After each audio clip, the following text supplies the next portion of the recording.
Olá, olá, boa noite a todos, a todos, a todos. Sejam todos bem-vindos. Estamos começando mais um Blog Tabacaria Essas Mulheres. Meu nome é Cida Emanuel Ferreira, editor do Blog Tabacaria e idealizador do projeto Essas Mulheres.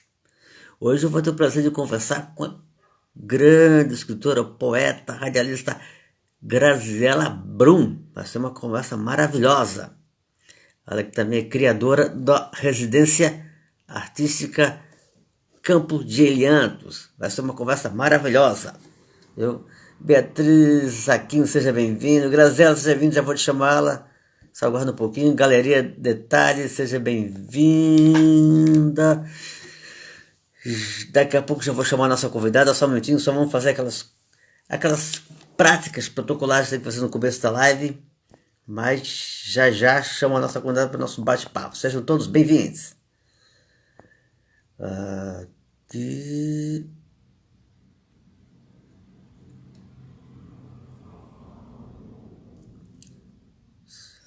Só um pouquinho, daqui a pouco vamos chamar a nossa convidada. Nossa super convidada, Graziela Brum. A conversa promete.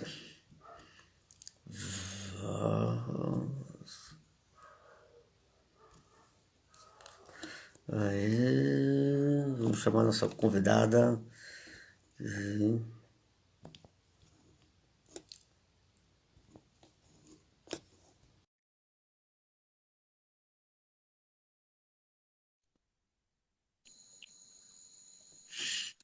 Oi, Olá, Sidney, tudo bem? tudo bem com você? Tudo tranquilo, tudo ótimo. Tá Que bom, ouvindo e obrigada me pelo vendo bem? convite. Tá Eu que boa a agradeço. internet? Tá bom, tô te ouvindo bem, te ouvindo bem. E eu que Hum. agradeço a você por ter aceito o meu convite. Para mim é uma honra, uma alegria recebê-la aqui nessas mulheres. Seja Ah, que bem-vinda. legal, esse programa é muito legal, né? Essa iniciativa sua de trabalhar, né, o feminino na poesia, na literatura, nas artes, é sempre importante. Que legal. Bom, Graziela, eu gosto sempre de começar aqui minhas lives lendo alguma coisa das minhas convidadas, sempre que possível, né? E eu aqui separei aqui um trecho aqui do seu livro Gene Pará. Ah, E se você me permitir, eu gostaria de ler. Posso ler esse trecho? claro, claro. Ah, obrigado. Flávia aqui entrou, seja bem-vinda, Flávia. Vamos lá, então vamos lá. Nota de um habitante de Gene Pará. Há de se dizer que quem somos nada além da nossa história às margens do rio Jarurema. Há de se contar ao mundo a capacidade de carregar nas mãos, no peito, na cara, os desejos e os instrumentos utilizados na construção da cidade paraíso. Foi nela, na sua foz, que nascemos para ganhar rios e percorrer matas. Dessa água, do Jarurema, a mesma do parto, recriamos o mundo. Dela nos alimentamos. Aqui, como em qualquer lugar, os receios com o futuro, mas é preciso dizer que foi na costa do rio Jarurema, a escutar o grilar dos insetos, o cantar das ararajubas, o murmurar das ondas que aprendemos a ter fé. Ao lado da Pedra Grande, na ponta do Cururu, se construiu nossa história. E ali, Gene Pará se levantou de pôr em pôr de sol. Que lindo, Grazela! Esse é o início do livro, né? Do romance. Uhum, sim. É, Muito legal. Aí eu separei mais um trecho aqui, se você me permitir ler. claro. Olha lá. Estranho ver o pai assim. Meu irmão Chico quis chamá-lo para pescar no rio, mas a mãe não deixou. Mandou ele pegar o prato de boia e comer quieto no canto da cozinha, que deixasse o pai em paz. Chico começou a chorar. Era muito jovem ainda. Não conseguia entender o que o pai pretendia. Na verdade, nem a mãe, nem eu sabíamos o que se passava com ele. A gente imaginava que era coisa de decisão, que ele buscava a resposta nos espíritos da mata. Quem sabe o pai tivesse enlouquecido, era difícil de acreditar. Ele era o líder do povoado, sabia sempre o que fazer. Aconselhava a plantar no roçado, a quebrar as castanhas nas pedras, para não faltar o que comer na temporada de chuvas. Sempre teve ideia. Quando a noite se aproximou, o pai voltou para casa. Ainda calado, tomou um banho, se arrumou e depois sentou ao redor da mesa para o jantar. Comeu com fartura enquanto a gente em silêncio esperava uma palavra dele. Então o pai nos disse: é preciso a guerra, o padre que perdoe a gente. Que potente, hein, Grazela? Que potente. Parabéns, hein? Vamos falar mais sobre o livro daqui a pouco. Eu quero contar mais um pouquinho sobre a sua história. Grazela Brum é escritora, poeta e radialista. Idealizou o projeto literário Senhoras Obscenas, o qual, em 3 livros antologias, organizou e publicou mais de 200 mulheres poetas e prosadoras no Brasil e exterior. Curadora e criadora da residência artística Campo de Eliantos, Vila Alter do Chão, fica em Vila Alter do Chão, em Santarém, no Pará. Não? Comanda o podcast Criatividade e Literatura Campo de Eliantos. Grazela venceu o concurso PROAC da Secretaria Estadual de São Paulo, em 2014, categoria romance, com o livro Fumaça. Publicou o livro prosa poética Vejo Girassóis em Você, editor Lume. Em 2019 foi contemplada com PROAC, categoria romance, com o livro Gene Pará, publicado pela editora Reformatório, em 2019. Que legal! Você ainda escreve para a revista Vício Velho, Grazela?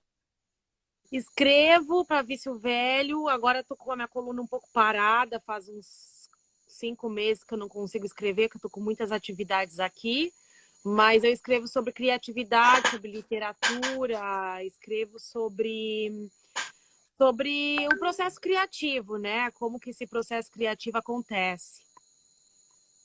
Que legal, que legal. Grazela, você é gaúcha, né? De Arroio Grande. Sou gaúcha de Arroio Grande, sou quase fronteira lá com o Uruguai. Meus Sim. pais moram lá, né? Eu visito de vez em quando. Que legal, que legal, que legal, Grazela. Vamos continuar nossa conversa, mas agora tem que fazer um quadro aqui, Grazela, que é a tradição das nossas lives, sabe? Que se eu não fizer, amanhã tem gente me xingando por 5 gerações. Porque já é um quadro tradição aqui e eu adoro fazer esse quadro, para mim é importantíssimo, eu não abro onde fazer. É o quadro Albo Essas Mulheres, na qual eu faço uma pequena homenagem a mulheres cuja história precisa ser lembrada, homenageada, ainda mais num país nosso que é tão machista, misógino mesmo, né? A história dessas mulheres acaba ficando escondidas, esquecidas, colocadas de lado. E são histórias que a gente precisa recuperar, falar, porque são mulheres que deixaram um legado maravilhoso, mas e muitas vezes abrindo portas e muitas vezes com o pé na porta, quebrando porta, né? Porque não é fácil ser mulher nesse país, principalmente, né? Nessa sociedade. E para mim é uma honra falar dessas mulheres. Já são mais de 80 mulheres, quase 90 mulheres que eu homenageei aqui, toda live eu homenageei uma mulher. Comecei com a minha conterrânea catarinense Antonieta de Barros, que foi uma grande educadora, jornalista, escritora, política, primeira deputada negra do Brasil, fantástica. Boa noite, Bibiana, seja bem-vinda. Bibiana, super escritora, também organiza antologias, coletâneas, tem um trabalho maravilhoso com plumas, projetos de lives com mulheres inspiradoras, junto com a igualmente talentosa Nanda Chinalha, vale a pena acompanhar. A Heloísa Aragão também entrou aqui, super escritora, deu uma boa noite pra gente aqui também. Ela que tem também um trabalho lindo, além de escritora, poeta, também tem o canal no YouTube Cultura em Marinha, que é região fantástico. Sejam bem-vindas. E então comecei com a Antonieta de Barros, aí passei por várias mulheres incríveis, Marielle Franco, Cecília Meirelles, Hilda Ilst, Carolina de Jesus, Pagu, Yari Alveberg, né, que lutou contra o ditadura militar e foi assassinada, enfim, mulheres fantásticas, eu tive o prazer de escrever aqui. Margarida Maria Alves, que foi uma super líder sindical na Paraíba, mulheres incríveis, com histórias maravilhosas. Na semana passada eu falei da cantora Dolores Duran, que foi uma cantora, compositora extraordinária com uma história fantástica. Uma vida breve, mas com uma história fantástica. Hoje eu vou ter o prazer de falar de Alexina Pinto. Essa mulher, Alexina Pinto, é educadora, professora, pesquisadora, escritora, considerada a primeira folclorista brasileira, uma história fantástica, assim. Ficou conhecida como uma mineira ruidosa. Ela fez muita coisa para deixou seu nome na história, viu, Alexina? Embora ande meio esquecida hoje. Alexina Leite Magalhães Pinto, Magalhães Pinto, ela é mineira dessa família famosa no Minas Gerais, Magalhães Pinto, viu? Com política e tudo, né? Inclusive com política que participou até o pescoço da ditadura militar de 64, no golpe. Mas enfim, Alexina nasceu em Além Paraíba, Minas Gerais, em 4 de julho de 1870. Embora uma dúvida aí, porque ela foi registrada no cartório em 1870, mas tem o registro do batizado na igreja com 1869. Enfim, dessas coisas, né? E morreu em Petrópolis, no Rio de Janeiro, em 17 de fevereiro de 1951. Filha de Eduardo Almeida, um engenheiro, Magalhães, um engenheiro, e Virgínia Vidal Leite, acho que era dona de casa, tinha uma irmã, Naide Magalhães Pinto, passou a infância na fazenda Ouro Fino, onde ela nasceu, mas depois foi para São João del Rei, onde ela se formou, na escola normal, lá com professora e tal. E quando chegou aos 20 anos, ela resolveu viajar para a Europa. Chegou e falou: vou sozinha. Você imagina uma mulher, aos 20 anos, isso em 1890, foi para a Europa sozinha, né? Olha um escândalo, né? Tem gente que fala que ela fugiu, né? Acho que é mais para macular a imagem da nossa Alexina, mas ela foi sozinha, querendo saber. Eu quero viajar, eu vou, pronto, não quero saber se eu vou sozinho, se vão falar, pelo menos de vocês, eu vou viajar. Pegou o navio e foi. E foi para a Europa, visitou vários países, Portugal, Espanha, França, Itália. Só que ela não foi só para fazer turismo, não foi só para nadar no Rio Tejo, tirar fotografia lá na Torre Eiffel, não, ela foi mais do que isso, ela estudou, fez vários cursos lá na área dela de educação, pedagogia, e quando o Brasil voltou com uma mentalidade diferente, né, com propostas novas, ousadas para a época, né, em termos de educação, que mexeu muito com a cidade onde ela morava e depois no Rio de Janeiro, né? Aliás, quando ela voltou, além de toda essa bagagem com a educação, dizem que ela voltou com uma bicicleta na bagagem, né, e foi andar de bicicleta na cidade com calça comprida, foi um escândalo. Todo mundo criticando, o padre queria excomungá-la, um rolo, né? Tem gente que diz que não é verdade, que ela não chegou a tanto. Mas, enfim, essa história ficou forte, tanto que, muito tempo depois ainda, quando chegava em São João del Rei, o pessoal falava em Alexina, falava, aquela da bicicleta, tal. Mas, enfim, quando ela chegou no Rio, em São João del Rei, depois da viagem, fazendo sua profissão de professora, ela foi uma mulher que ela foi inovadora, assim, ela trouxe uma outra mentalidade para a educação, o famoso método global, né, global, perdão, que estava em voga na educação no mundo todo, e ela foi mudando a forma dela de dar aulas, assim, né, ela começou a incluir muita coisa do folclore brasileiro, né, ela, nos livros didáticos que ela criava, usava muito material do folclore, da história popular, coisa que nos fazia que se ignorava. Ela foi uma pioneira nisso. E ela criticava também negócio de cartilha, beabá, ela rasgava a cartilha só de aula. Não, esse negócio aqui não, né? Os negócios de ficar lendo por associação, não, vamos aprender de outra forma. E ela era ousada, ela chegava a levar um sapo na bolsa para a sala de aula, né? Abriu a bolsa, o sapo sair pela sala, os alunos ficavam tudo malucos, querendo correr atrás do sapo, ela chegava no quadro dela e escrevia, sapo. Aí outra vez ela veio com uma cesta com um gato dentro, abriu a tampa, a garotada viu o gatinho, ficou toda empolgada. É o gatinho, gatinho. Ela chegava no quadro e escrevia, gato, para aprender. Ela tinha esses métodos, assim, gostava de fazer a garotada mexer, pensar, fazia com exercícios, gostava de levar cantigas para a escola, danças, histórias do folclore, provérbios, ditados. Ela é muito inovadora, assim. Ela acabou com esse negócio de palmatória, castigo físico. Não, com ela isso não tinha, não. Você tá muito demodê. Isso comigo não funciona, ficar batendo de aluno, palmatória. Ela acabou com isso, aboliu nas aulas delas. É. E quando tinha que aplicar algum tipo de castigo para os alunos mais indisciplinados, cara, ela fazia a garotada lá ler os versos bem difíceis, trava-línguas. E não era coisa fácil, não. Ela pegava o aluno e falava, tá me incomodando, sabe o que eu vou fazer com você? Dava lá um trava-língua bem difícil para ele, chegava para ele e falava, você vai declamar essa trava-língua. Mas calma, não é só declamar, não. Pega esse lápis, com o lápis na boca. Vamos ver se é bom mesmo. E fazer ele repetir isso várias vezes o aluno disciplinado, assim. Tinha isso tal. Enfim, mexeu com a educação de uma maneira impressionante, sacudiu lá na cidade dela. E depois chegou em 1893, assumiu uma cadeira lá na escola normal, antiga escola normal de São João del Rei e tal. Mas estava se incomodando muito na cidade, muito mal falado, o pessoal enchia muita paciência. Até que ela chegou lá em 1896, ela disse, ah, quer saber? Eu vou embora. Abriu mão do carro que ela tinha na escola normal lá de São João del Rei e vou para o Rio de Janeiro. Uma pão de queijo que me faça ficar quieto é esse pessoal chato. E foi para o Rio de Janeiro.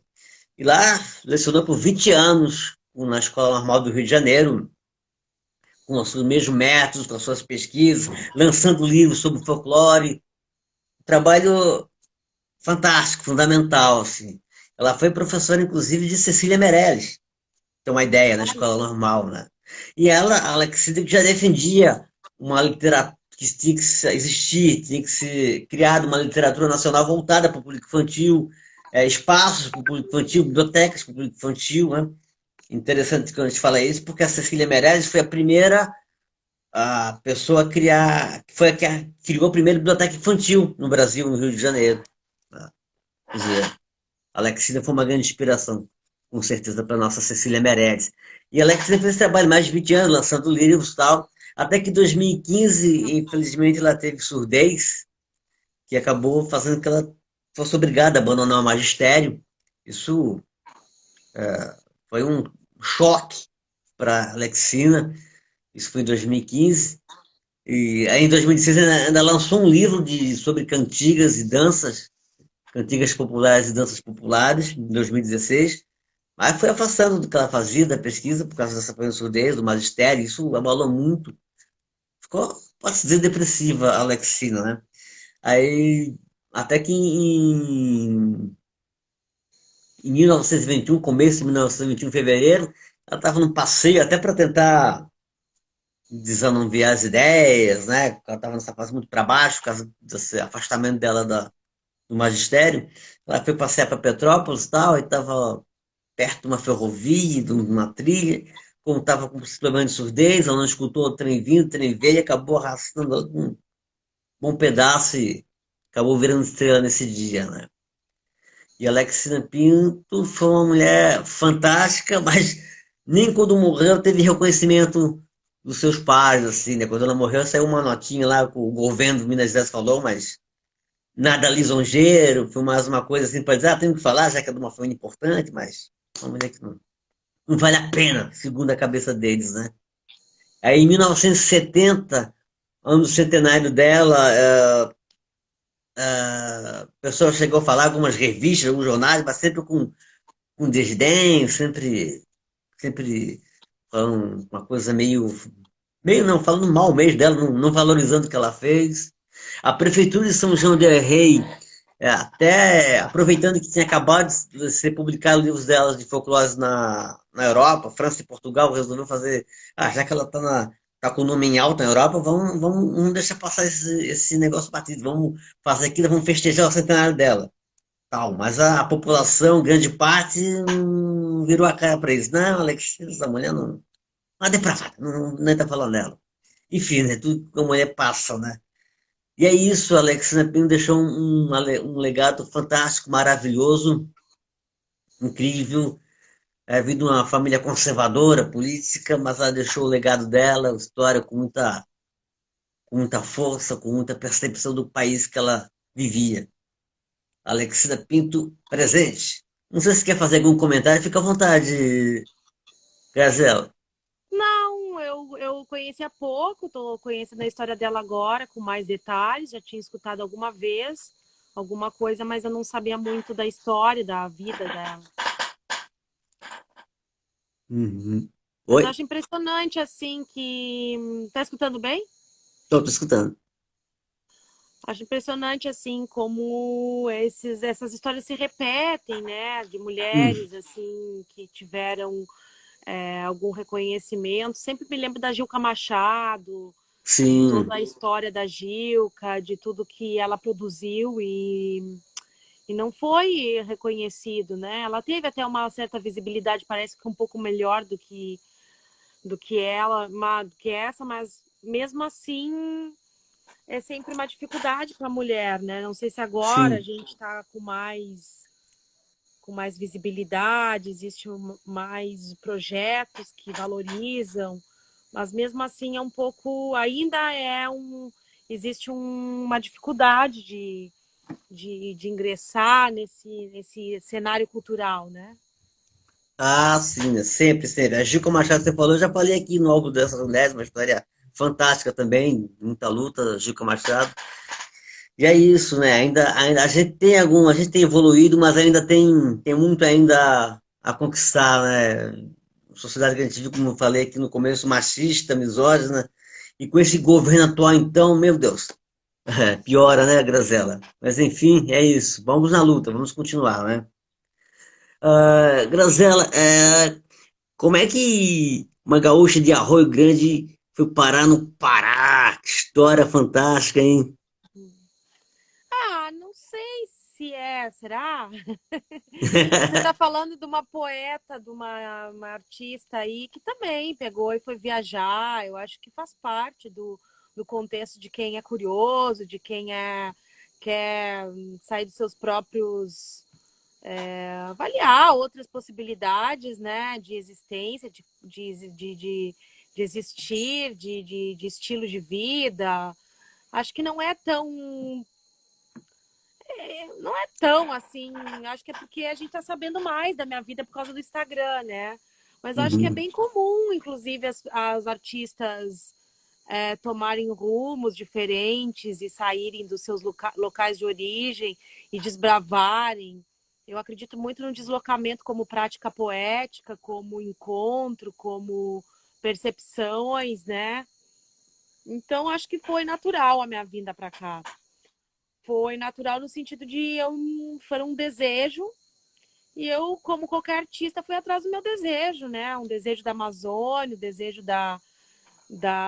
do genipapo, da árvore do genipapo, da cultura do norte.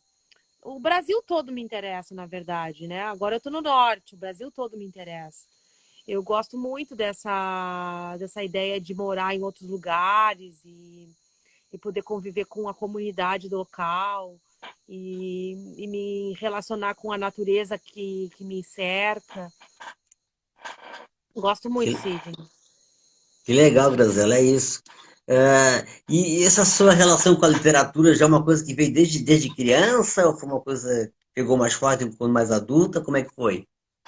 Acho que veio desde criança, não alguma coisa muito assim pensada. Eu, com 8 anos de idade, comecei a copiar livros, porque a minha mãe achava que eu precisava melhorar o meu português e melhorar. E aí eu copiava livros durante a manhã e à tarde eu ia para a escola. Então eu comecei a copiar livros até que comecei a escrever diários. E aí comecei a escrever. Acho que a escrita ela me transmite uma certa satisfação comigo, né? Quando eu tô escrevendo, eu tô satisfeita com quem eu tô, naquele estado ali da escrita, da produção artística em si. É um tipo de situação que me deixa calma, assim, que me deixa tranquila. Que legal, Grazela. Mas você não se formou em letras, você se formou em odontologia, né? Estou enganado. Sou dentista e sou dentista, gosto da odontologia, gostei muito de trabalhar como dentista, mas chegou um certo momento que eu quis conhecer outras formas de viver. Eu não estava muito satisfeita em morar em São Paulo e ser dentista em São Paulo. Era uma vida muito trabalhosa. E paralela a essa vida de dentista, eu tinha escrito o Genipará, o Fumaça, outros livros. Eu estava escrevendo já. Escrevia no consultório, escrevia em casa, escrevia no meu final de semana. Eu já escrevia muito, eu escrevo bastante.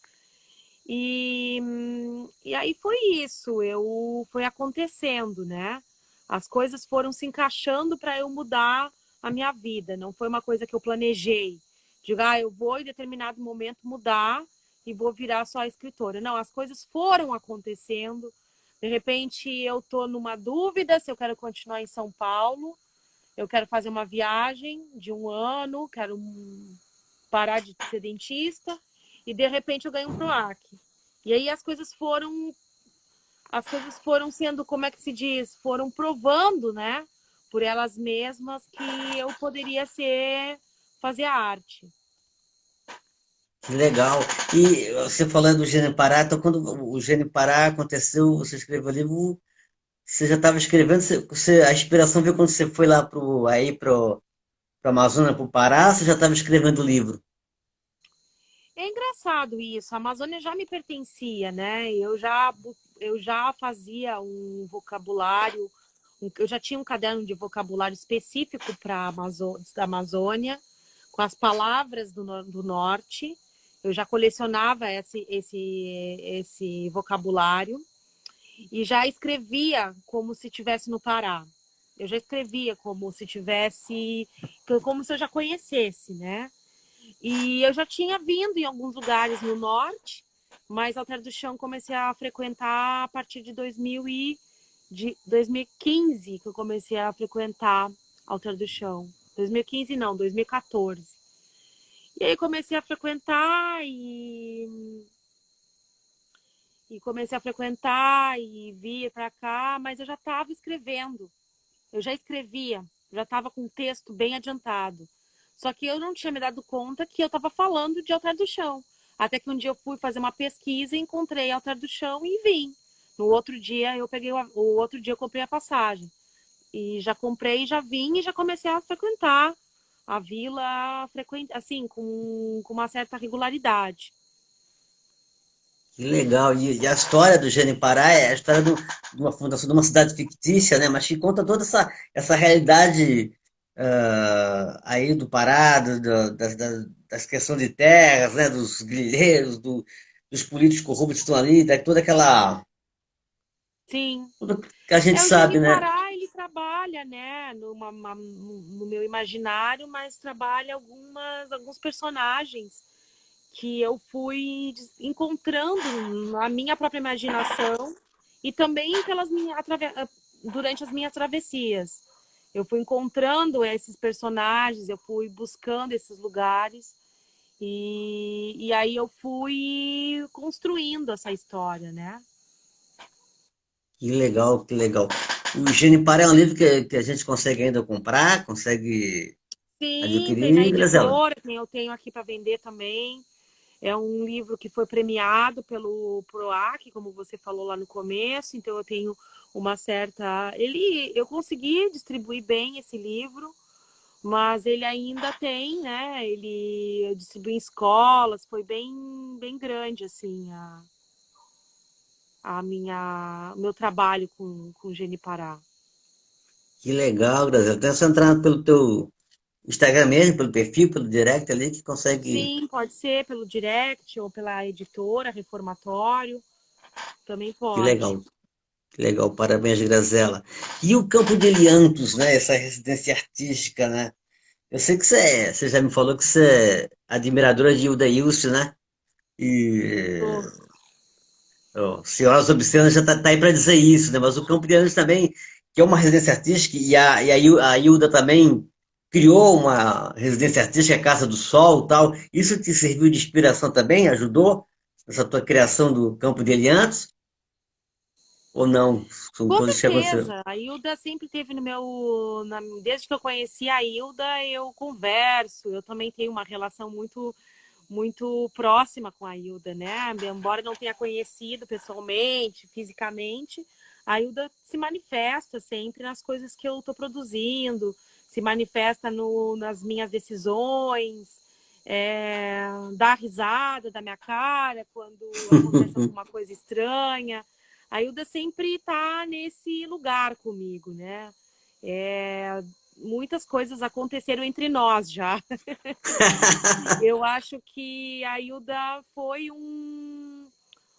a Casa do Sol é uma motivação, mas não é exatamente, é uma coisa bem diferente da Casa do Sol, mas ao mesmo tempo tem muita inspiração na história da Hilda, de se retirar um pouco, né, de sair um pouco desse lugar que é o lugar do movimento, para poder se concentrar um pouco melhor no seu processo criativo,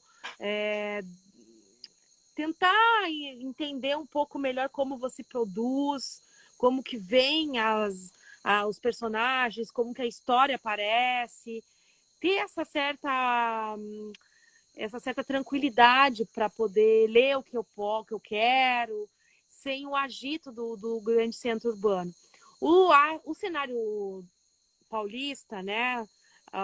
O centro de São Paulo, o Santa Cecília e aqueles bairros que estão fomentando a cultura, sobretudo a literatura hoje, são lugares maravilhosos para um escritor, com certeza. Eu adoro ir para São Paulo, adoro estar nesse lugar. Apenas eu acho que eu não tô totalmente, não estava totalmente à vontade em estar num lugar que nem São Paulo, porque São Paulo se tornou uma vida muito agitada. Você tem que trabalhar, né? E fazer uma viagem dentro da cidade para chegar até o seu trabalho, e depois você volta, e é uma sequência, né, de situações que vão te cansando muito. Então, não que aqui eu não me canse, eu me canso aqui no Pará também, mas eu digo que é uma vida bem agitada, São Paulo. Você chega em casa 9 horas e aí você não consegue ler o que você gostaria, você não consegue viver a literatura do jeito que eu gostaria de viver a literatura. E aí as coisas foram indo por esse caminho, né? Foram indo por esse lugar, assim, em que eu procurei esse espaço, criei essa residência, criei esse negócio com a ideia de me preparar para ser a escritora que eu gostaria de ser, que eu quero ser. Então, as coisas foram acontecendo nesse sentido na minha vida. Eu não cheguei a planejar, Sidney, assim, eu vou ser uma escritora. Eu já era, né, uma pessoa que estava em busca, que estava trabalhando, que estava construindo isso, de certa forma, quando eu vivi em São Paulo. Eu não perdi um dia. Por mais que eu tivesse envolvida com outros projetos que não tem nada a ver com a literatura, eu não perdi um dia da minha vida em São Paulo. Tudo para mim se transformava em palavra poesia, tudo se transformava numa história. Todos os encontros que eu tive em São Paulo foram muito importantes. As pessoas que surgiram na minha vida são pessoas que me levaram em lugares que fazem parte do meu cenário, dos cenários que eu crio, né? Que tem a ver muito com essa brasilidade que eu gosto muito. Então, todas as pessoas me conduziram a isso. Eu vejo que foi um grande laboratório e a minha vida é um laboratório, né? Quando você me perguntar o que você está fazendo aí, eu sou uma mulher de laboratórios. Então, ou aventureira, como queiram chamar. Então, eu estou nesse processo constante de observação, de encontro, de entender o universo que está à minha volta e o que vem para minha escrita, o que eu posso absorver daí, né? Muito legal isso, Gazé, essa coisa que você fala da observação, que você aproveitou tudo, mesmo de São Paulo, mesmo com outras atividades, mas você estava sempre observando, sempre procurando a criatividade mesmo, a criação, né? Vendo poesia, isso é muito legal, né? Isso que é legal para o escritor, né? Ele está sempre observando, sempre atento, né? Sempre com a Sim. cabeça aberta. Eu acho que a gente acaba se tornando, quando a gente é poeta, né, a gente observa as coisas por esse lugar, a gente vai sempre buscar esse ângulo um pouco diferente desse ângulo técnico, que é o ângulo daquela coisa que você vai... Não, a gente sempre vai buscando em tudo que a gente faz alguma coisa que é uma reflexão, né?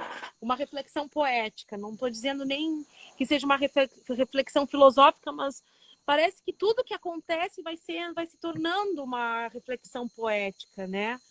Então eu acho que é uma constância, né? Uma constância. Nunca para. O processo criativo, ele nunca para. Você vai num restaurante, você vê uma pessoa que te chama a atenção, que te leva para esse lugar. Você vai num museu, você encontra essa pessoa, você vê alguma coisa que te chama a atenção, um quadro que te chama a atenção, um novo pintor que te traz alguma referência. Você vai em qualquer lugar que você vai, você tem essa possibilidade, sabe? De ir conduzindo essas coisas como um verdadeiro processo mesmo de criação, sem você precisar parar para fazer aquilo, porque o poeta, o escritor, ele não para, né? Ele continua o tempo inteiro nessa busca, nesse lugar de encontros. Legal. A Bibiana escreveu aqui, o escritor é um buscador. Escreveu aqui, sim, tudo que acontece vira uma reflexão poética. Verdade, Bibiana? É, Uhum. A gente falou aqui da Casa do Sol. Você chegou a conhecer a Casa do Sol, se eu escrevi? Grazela? Você chegou a conhecer a Casa do Sol? Ah, você conhece? Sim, eu conheço a Casa do Sol. Eu tive, acho que uns 4 anos lá. Mas eu tive um desentendimento com a Hilda Hilst, eu explico.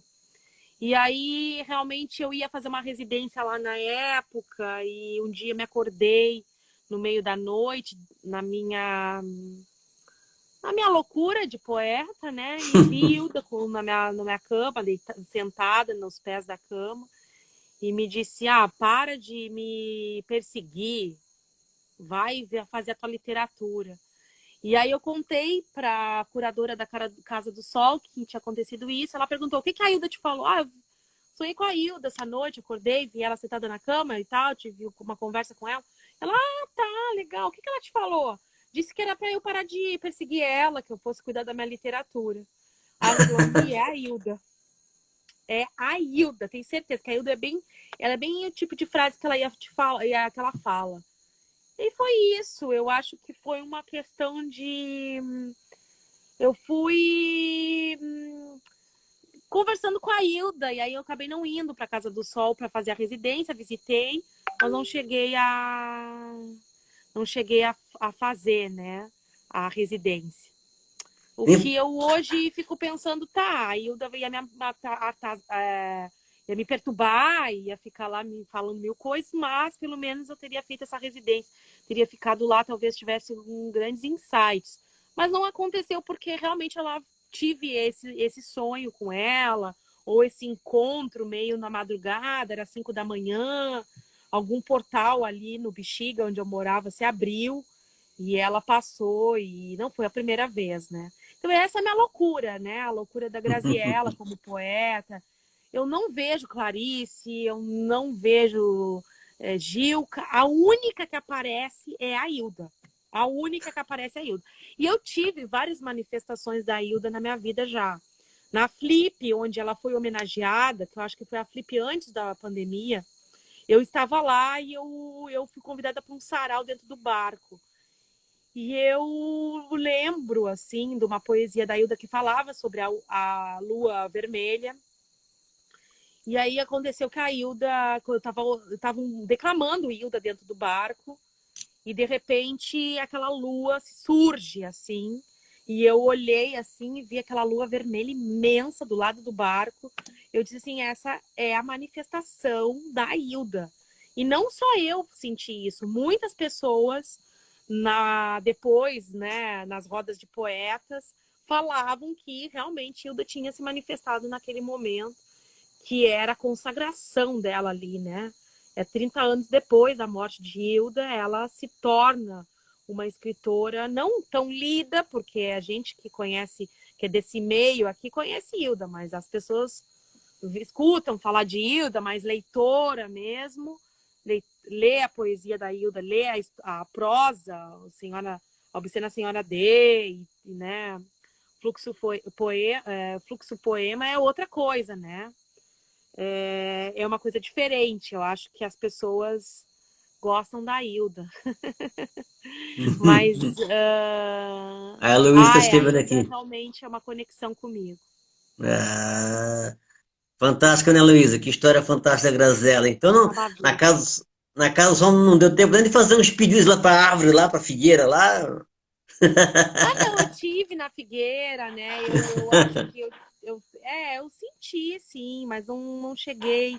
Eu acho que eu fiquei muito assustada com esse momento da minha vida em que eu encontrei Hilda e Hilda falou: ou você vai fazer a sua literatura ou vai ficar o resto da minha vida me perseguindo. Tá na hora de você parar com algumas coisas e seguir a sua literatura.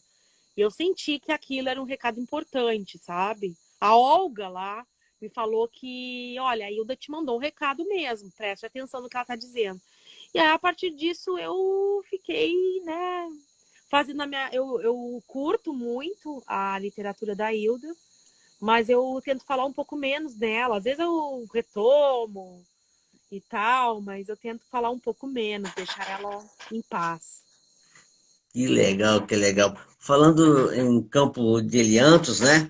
A gente falou que tem inspiração da Hilda, mas o nome Eliantos aí vem da poesia de uma outra poeta, né? Aurítio Eurides Fontela. Fontela, né? A Eliantos, que é Euridice Fontela é girassol, não um sei outro se... tipo de relação que eu tenho com ela, né? É? A Euridice Fontela é. A Euridice Fontela, ela deu uma entrevista. Eu amo Euridice Fontela. Acho a poesia dela muito concisa. Ela tem uma filosofia. Eu curto muito a relação com a Euridice. Mas engraçado que a Euridice, tá? Eu sempre não quis me aproximar eu quis me aproximar da poesia da Euridice, mas eu não quis me aproximar da Euridice como poeta, porque ela morava ali embaixo do Minhocão. Ela teve uma vez no Jô Soares e ela deu uma entrevista bem conhecida, que está no YouTube, inclusive, dizendo: ah, porque a gente não ganha dinheiro com isso, essa poesia não vale nada, ela tem uma personalidade muito forte. E aí ela vivia embaixo do Minhocão, ali pelo centro de São Paulo, e eu morei perto dali. E eu falava para um amigo meu, Vitor Miranda: Vitor, eu não quero virar uma Graziela Fontela, uma Euridice Fontela da vida. Eu tenho que pensar em sair daqui desse lugar, eu morar em outro lugar, porque eu não quero virar uma Euridice Fontela reclamando da vida de poeta, reclamando da poesia. Eu não quero ser isso, eu quero viver uma vida feliz e ter um certo reconhecimento. E ele dava risada, tem uma entrevista que ele fez comigo que a gente fala disso. E aí a relação com a Euridice, eu nunca cheguei num sonho, numa, num momento lúdico, num momento de encontro com os poetas que eu admiro, eu nunca cheguei a encontrar a Euridice Fontela. Mas tem um livro da Euridice de 1975, se eu não me engano, ou 1972, que se chama Eliantos, que é o nome científico do girassol, Sim. né? Aqui a gente tem muito sol no Pará. E quando eu cheguei nesse terreno, eu vi assim as flores amarelas, parecia que tinha, né? Essas flores, é, esses girassóis aqui nesse lugar. E aí eu coloquei Campo de Eliantos, que era um nome que já vinha comigo, eu já trabalhava na própria plaquete. Eu vejo girassóis em você, eu falo de Campo de Eliantos. Que legal. O Vini aqui falou, vou cair nos livros agora. Abraço, boa noite. Obrigado pela presença, Vini. A Heloísa escreveu aqui, Euridice Fontela, eu a vi certa vez numa aula de literatura no prédio de letras da USP. E ao final ela saiu xingando, muito autêntica. Ela era. Todas elas são muito autênticas, né? Hilda, sim, todas, né? Hilda, Todas elas são ela. muito autênticas. Eu xinguei mais na minha vida, agora eu xingo menos. Eu tô tentando me controlar um pouco mais. Mas se me encher o Ah, saco também, eu viro uma Euridice, uma Hilda Hilst, e já falo palavrão e já quebro o barraco, porque faz parte dessas personalidades. Eu acho que a gente se encontra muito bem nisso, né? Não que tenha que ter um estereótipo, sabe, Sidney? sim. Mas às vezes tem que mandar mesmo, ser meio radical. E a Euridice, ela era uma pessoa muito difícil, e a Hilda Hilst também, né? As duas. Ah, mas deixaram a sua marca, o seu legado, mulheres que não se curvaram o que a sociedade determinava, a sociedade machista, como a gente tem Não, falado aqui, né? claro. Então, Hilda sofreu é muito isso. preconceito quando estava na Muito, faculdade. muito, muito, muito, muito. Mas viveu intensamente, né? Foi feliz, histórias fantásticas, né? A Hilda, apesar de uma relação tóxica, ela chegou até a ter com o primo, mas a sua relação ela sempre foi muito livre, aproveitou o que tinha que aproveitar, fez de tudo. Foi. Muito Uhum. sensata também, né? Muito Muito sensata. aberta para o que o amor que o universo tinha para dar para ela. Ela virou meio chata reclamando no final, mas era uma chatice engraçada e que ficou para a história. Mas ela aceitou muito esse amor que às vezes a gente às vezes não entende, né? Mas ela aceitou muito assim o que o universo tinha para dar e trabalhou muito a personalidade dela na própria poesia, né? Tentando resgatar alguma coisa ali. Uhum. A Luísa fez uma pergunta aqui para você, Grazi. Sua relação com sonhos, como o universo onírico afeta a sua escrita? Então, eu sonho pouco, né? A Heloísa sabe, assim, mais ou menos a minha história, eu sonho pouco, mas recentemente eu teve um sonho, que inclusive eu contei para ela, foi um sonho bem interessante, assim, de um sonho de apaziguar uma situação que estava acontecendo comigo. E mas eu não chego a lembrar, assim, eu tenho alguns sonhos, aí eu lembro um pouco e depois eu esqueço desses sonhos. Eu gosto muito dessa ideia que a Heloísa traz, assim, de trabalhar uma sessão xamânica, para encontrar personagens. Eu acho isso muito interessante. Eu acho que você não está sonhando, você tá, de certa forma, lúcida, mas você consegue enxergar muita coisa, né, ali. Se abre um pouco amplia um pouco a sua sensibilidade. Que legal, que legal, que legal. E o campo de Eliantos, tem você e tem mais três curadores, né, Grazela? Não, na verdade a Aí- curadora sou eu, né? E eu hum. convido alguns curadores para fazer Ah, algumas tá. atividades de vez em quando. Mas eu estou presente em todas as curadorias. Hum. É que eu vi acho que recentemente a Gisele participando, né? Que é aí da Universidade do Pará, grande escritora. A Gi agora o Gi é a curadora do Travessias Poéticas também, presencial. Eu tive alguns outros curadores que tiveram na Travessias Poéticas online. A gente está trabalhando, assim, está fazendo muitos projetos bacanas. E, e como é que tá a programação? O pessoal que quiser tomar conhecimento, escrever alguma coisa, ainda tem alguma coisa para se escrever? Ou só ano que vem? Como é que tá a Não, programação do Campo de agora a Leis? gente está com esse que vai começar domingo, um Hum, presencial de 7 dias, que eu vou fazer uma travessia com eles, com uma curadoria que vai trabalhar alguns elementos da Amazônia. E logo em seguida a gente vai ter uma curadoria do memorialismo com o Stefani Marion. hum, legal, legal. E como é que você tem visto, assim, do mundo acadêmico, a recepção com esse trabalho que você está fazendo aí com o Campos Elianto? O pessoal está olhando, assim, as universidades, está olhando com apoiando, que você tem visto um intercâmbio legal, o pessoal está olhando legal para o trabalho que você tem feito, como é Não, que eu é? estou sendo muito bem recebida com esse projeto. Tá indo super bem. Eu tô até me comunicando com bastante artistas também fora do país. Né? Hoje mesmo teve um artista da Finlândia que entrou em contato. Ah, que legal. Tá sendo bem receptivo, né? O próprio Geni Pará circulou um pouco, tá circulando nas universidades, nesse lugar mais assim, de acadêmicos, né? Eu tô sentindo que o Geni Pará ainda tá reverberando. E eu tô com o romance pronto também. Um próximo romance já tá pronto. Ah, que Eu tô legal. lendo ainda, tô revisando, tô trabalhando a linguagem, porque eu não quero lançar esse ano, quero lançar o ano que vem.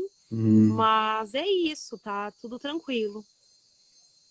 dá para contar alguma coisa desse novo romance, o título, alguma coisa ou não? Tem que esperar. Dá, ele é o segundo romance da trilogia Tapajós, que Hum, é o Depois do Geni Pará. Essa história na cidade fictícia continua. tem alguns personagens novos, mas não são muitos. Um especial, que é uma sereia vermelha, que se chama Velame. Ó, E essa sereia, ela vem, né, com tudo, assim, nesse segundo romance aí, de uma história de uma mulher que é uma pescadora, né, uma pescadora, Morocha, tá? O nome dele vai ser Morocha, provavelmente. Trabalha com ervas, com chás, ela é filha de uma curandeira, também curandeira, encontrada por uma avó, que não é a avó sanguínea dela, mas é uma avó que é a avó curandeira, que é aquela pessoa que se encontra por causa dessa atividade, né? E essa mulher, essa Velame, a pescadora, ela, ela é uma mulher muito interessante, assim, muito de desbravar rios, tem uma condição física muito boa, nada muito bem, pesca muito bem. É uma mulher aventureira também e uma mulher que atravessa o Brasil atrás de rios, né? Então acho que faz sentido essa personagem. que legal. A Selma Bruma mandou aqui um coraçãozinho. Seja bem-vinda, Selma. A Heloísa escreveu aqui: ter participado da residência artística online representou um divisor de águas na minha pulsão criativa. Foi uma experiência maravilhosa. E tive a oportunidade de fazer amizades literárias e afetivas. Olha, ler um depoimento desse deve ser muito especial para você, né, Glazela? Ver que o trabalho está sendo legal, está sendo sério, o resultado. É muito bacana ver um depoimento desse, né, Glazela? Não, acho que foi uma experiência incrível, Travessias Online. A gente foi muito feliz com a escolha dos residentes. Houve uma conexão muito forte entre as pessoas. O trabalho foi muito bonito mesmo. E muitos deles que estavam online estão vindo para Alter do Chão agora domingo para fazer essa travessia. Então tá muito interessante, muito conectado assim. Que legal, que legal. E você tem uma relação forte assim com as águas, assim? Você fala muito rio, o rio está muito aparecendo nas suas histórias. Você tem essa relação próxima com as águas? Não, ou só uma. Sim, sim. Alter do Chão ele é totalmente circulado por águas. E eu gosto muito, assim, eu gosto muito do Rio Tapajós, sou muito apaixonada. E estou escrevendo um livro, inclusive, uma poesia em ode ao rio. Ah, que legal. E sim, eu gosto muito de água, né? Embora sendo assim, a minha energia é do vento, mas eu gosto muito das águas também. Que bacana, que bacana. E, e o projeto Senhoras Obscenas, cara? O nome, como a gente já fala, é uma inspiração direta lá do livro da Hilda Ilse, né? Ou eu estou enganado? Como o Sidney, desculpa. O projeto Senhoras Obscenas, que é um projeto maravilhoso que você organizou junto com outra colega, eu não me lembro o nome dela A agora, acho que é Adriana Caló, Adriana a Adriana Caló. Caló, né? E eu estou falando, as Senhoras Obscenas vem também inspirada em Hilda Ilse, né? Sim, Senhoras Obscenas vem. O nome vem do livro A Obscena Senhora D, que Vê. é o livro que eu acredito, na minha opinião, como de escritora e de crítica literária, né, de pessoa que gosta de literatura da prosa, é o livro mais importante da literatura brasileira. O livro A Obscena Senhora D. É de uma profundidade, tá? É de uma. Ele é muito, muito. Como que eu vou dizer? Interessante, porque a Hilda chega naquele lugar, que quando a Clarice chega no lugar, nesse lugar é quando ela escreve Paixão Segundo GH, né? Hum. E a Hilda chega nesse lugar quando ela escreve A Obscena Senhora D para mim. Por quê? Porque há uma batalha ali, há uma batalha com a morte. A Hilda, ela com a senhora Eude, a Eude, né? A Eude e todos aqueles personagens, começa uma batalha com a morte.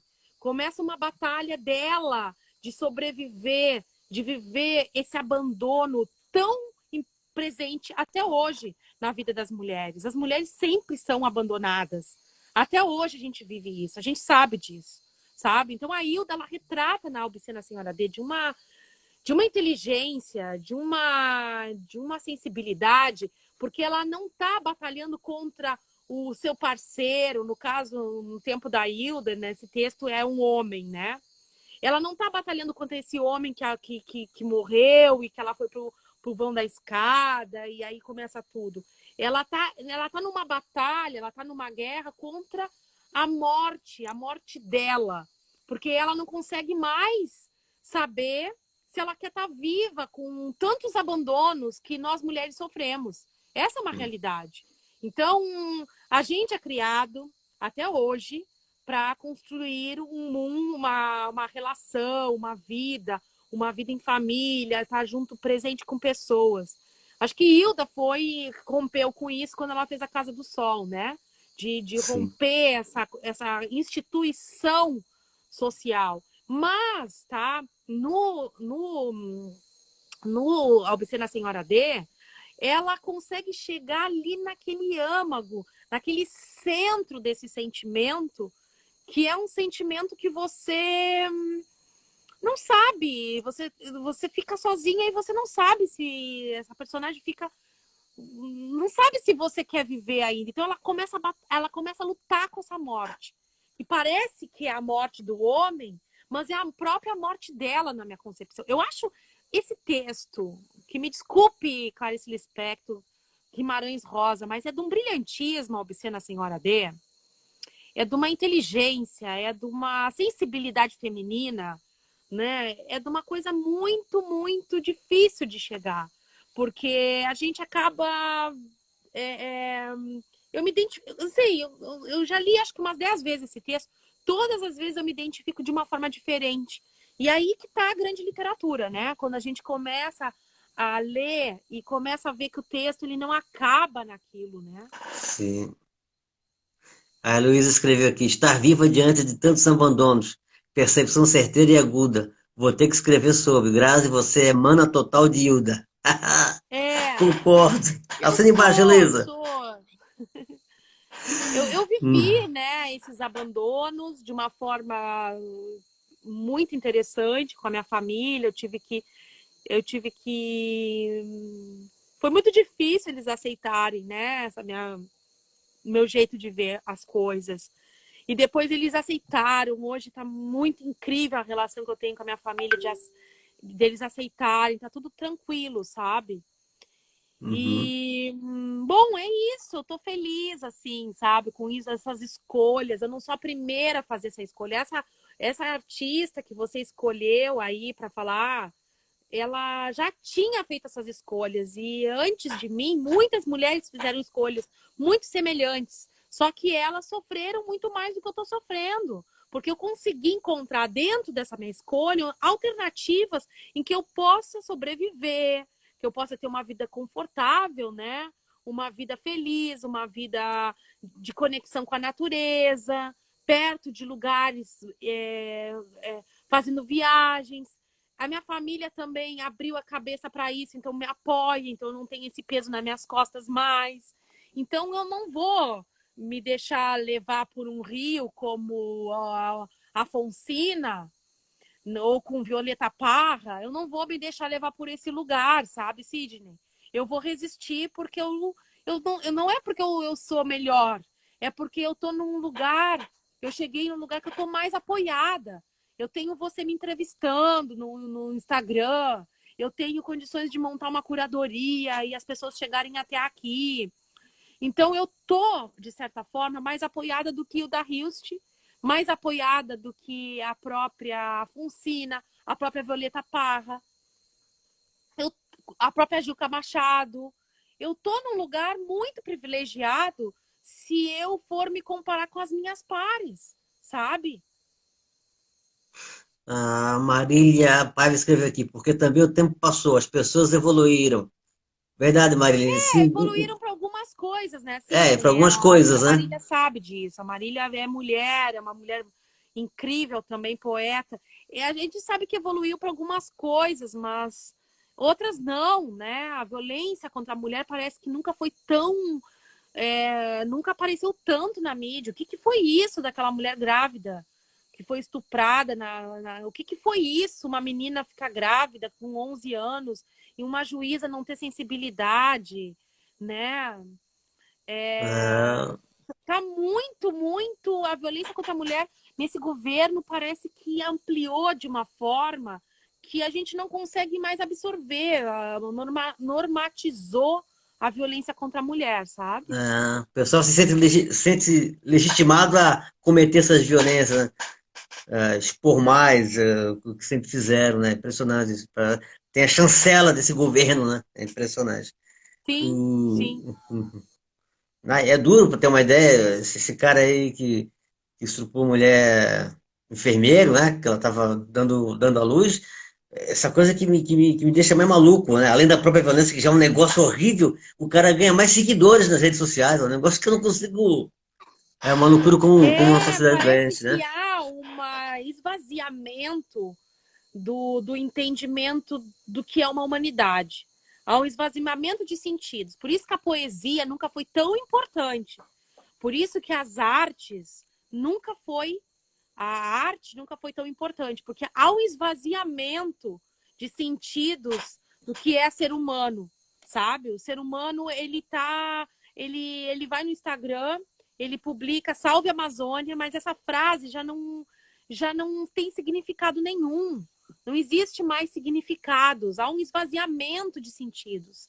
Então as pessoas vivem, eu não sei, se a gente for analisar quando faziam aqueles enforcamentos na praça, na Idade Média, as pessoas iam para lá para ver as pessoas serem enforcadas. Talvez tenha mudado a plataforma, né?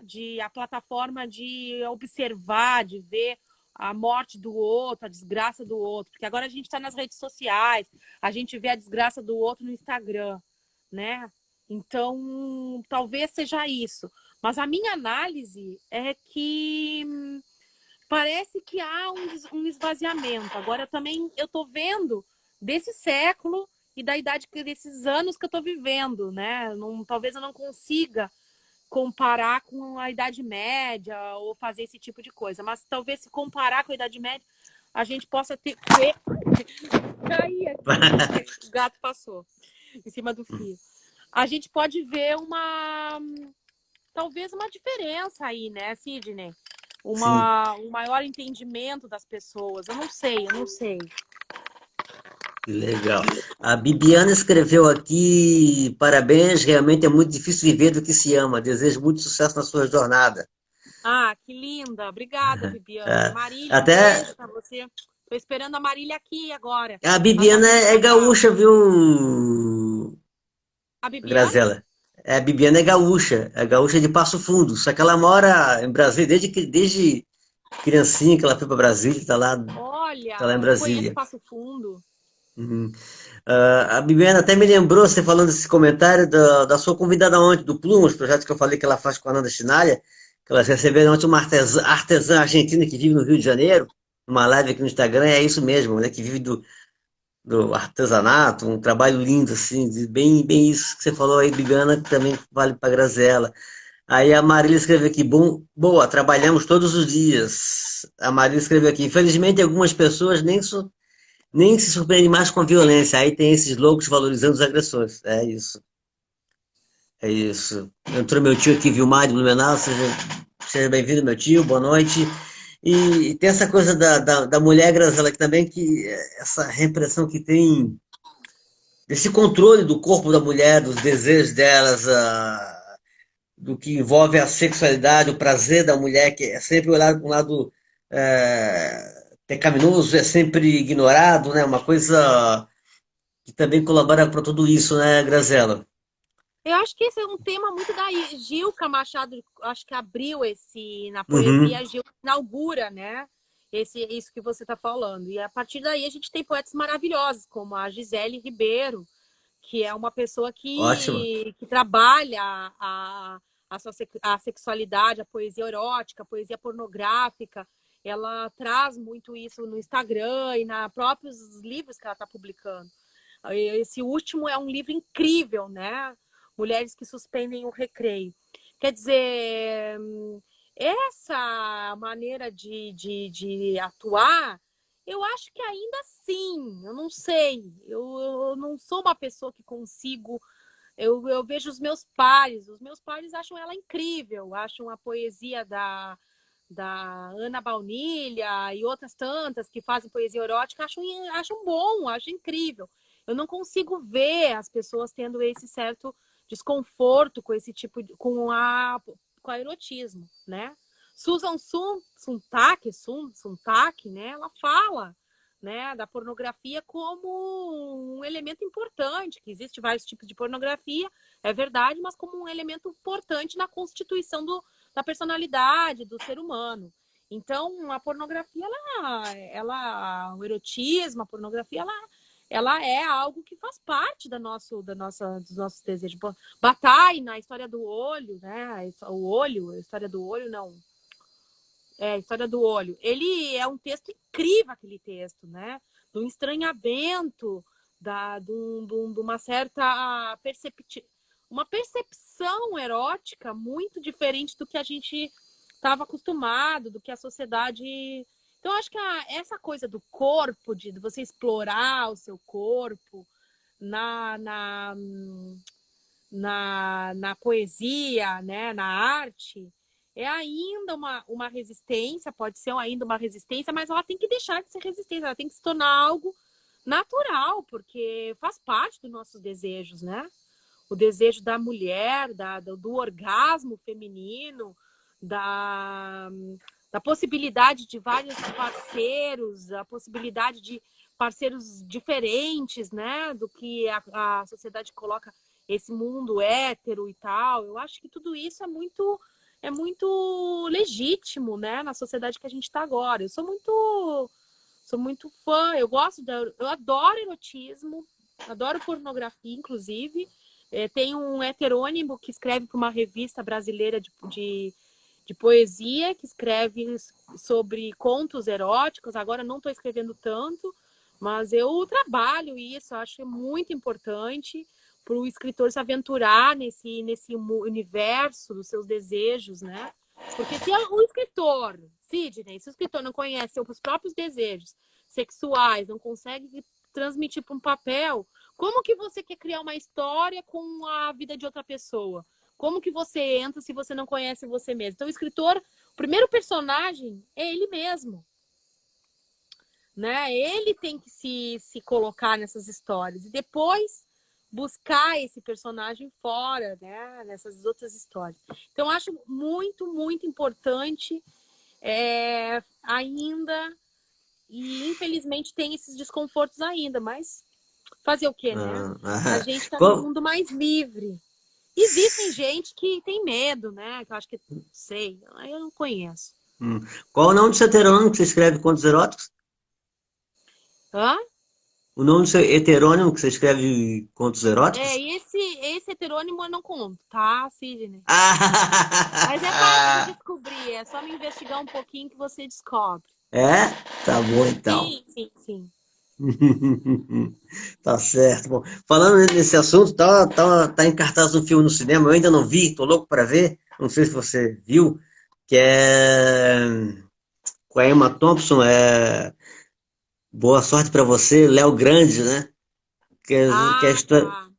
que é a história de uma mulher de 60 anos, tal, que ela ficou viúva recentemente, tal, e nunca teve desejo, era um casamento ali monótono, nunca teve isso aflorado, né? E aí ela resolve, depois que ficou viúva, tal, os filhos criados, ele resolveu se aventurar, resolveu tentar se descobrir isso sexualmente e tal.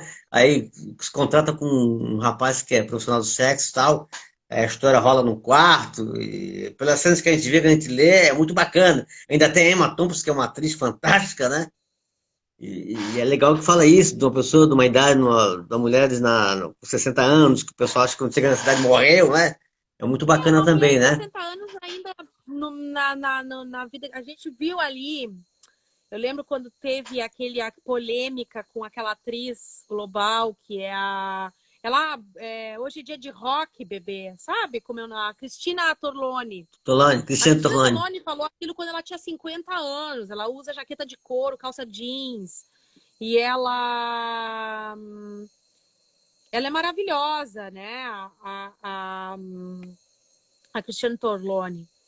E a mãe dela, me lembro que saiu uma reportagem numa revista, que a mãe da Cristina Torlone, com 50 anos, era uma velhinha. Era uma senhora idosa já. E a Cristina Torlone tá lá, né? Hello, uhul, hoje é dia de rock, bebê. Tava no Rock in Rio, toda drogada, bebendo, sendo feliz, lindíssima, com 50 anos. Então, eu acho que a carga sobre a mulher também diminuiu um monte. As mulheres precisavam ter 15 filhos, 10 filhos. Como que uma mulher consegue não envelhecer com esse monte de criança, com essa carga de trabalho extensa, essa carga de trabalho pesada, sabe? A mulher não tem como não envelhecer com tantas atividades. Cuidar de uma casa, cuidar de 15 filhos, dar alimentação para todo mundo. Então, hoje, as mulheres têm a possibilidade também de ter uma vida mais confortável, né? De não. Então, eu acho que se cuidam mais, a gente se cuida mais, a gente está mais preocupada com a nossa saúde. E não só com o fato da estética, que as pessoas estão indo colocar botox, não é isso. Estão preocupadas em comer melhor, em se sentir melhor. Então, os poetas, os colagistas, né? Estão preocupadas com o que está acontecendo no mundo. Eu fiquei impressionada que eu estou trabalhando agora, tentando entender um pouco mais de colagem, né? E porque eu estou trabalhando livro de artistas aqui também. E aí eu fiquei impressionada com a quantidade de lixo que eu produzo, né? Eu moro na floresta, não posso produzir lixo. Mas eu estou produzindo. Meu shampoo, eu ainda às vezes compro shampoo na correria do supermercado.